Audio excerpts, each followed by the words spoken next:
नमस्कार दोस्तों।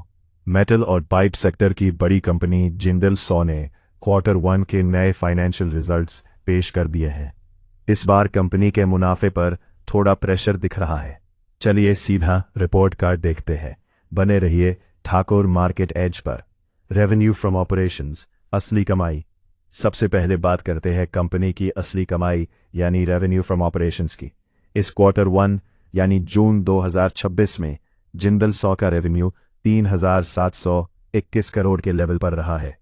अगर इसकी तुलना पिछले क्वार्टर मार्च से करें जहां ये कमाई 3,818 करोड़ थी, तो क्वार्टर बाय क्वार्टर कमाई में लगभग 2.5% की हल्की खवाट है।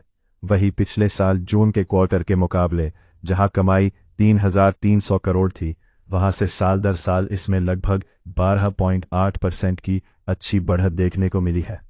टोटल एक्सपेंसेस, खर्चा। अब आते हैं कंपनी के खर्चों पर।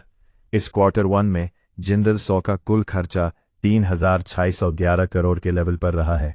पिछले क्वार्टर मार्च में यह खर्चा 3,695 करोड़ था, यानी क्वार्टर बाय क्वार्टर खर्चा लगभग 2% कम हुआ है। लेकिन अगर पिछले साल जून से तुलना करें जहां खर्चा 3,020 करोड़ के लेवल पर था, तो वहां से साल दर साल खर्चों में लगभग 19.5% की बढ़त दिख रही है। नेट प्रॉफिट, असली शुद्ध मुनाफा, प्रेशर साफ। दोस्तों, अब आते हैं सबसे मेन बात पर, यानी कंपनी के असली शुद्ध मुनाफे पर, जहां इस बार प्रेशर साफ दिख रहा है। इस क्वार्टर 1 में जिंदल सॉ का नेट प्रॉफिट घटकर 110 करोड़ पर आ गया है। ध्यान दीजिए, पिछले क्वार्टर मार्च में ये मुनाफा 114 करोड़ के करीब था, यानी क्वार्टर बाय क्वार्टर मुनाफे में लगभग 3.5% की हल्की कमी है। लेकिन सबसे बड़ी चिंता की बात यह है कि पिछले साल जून के क्वार्टर के मुकाबले जहां मुनाफा 364 करोड़ था, वहां से साल दर साल मुनाफे में लगभग 77% की एक बड़ी और भारी गिरावट दर्ज की गई है। मुनाफे में आई इस बड़ी गिरावट का असर पर शेयर कमाई यानी ईपीएस पर भी पूरी तरह झलक रहा है। इस क्वार्टर 1 में कंपनी का बेसिक ईपीएस घटकर ₹1.72 पर आ गया है, जो पिछले क्वार्टर में ₹1.79 था और पिछले साल इसी क्वार्टर में ₹5.71 के बड़े लेवल पर चल रहा था।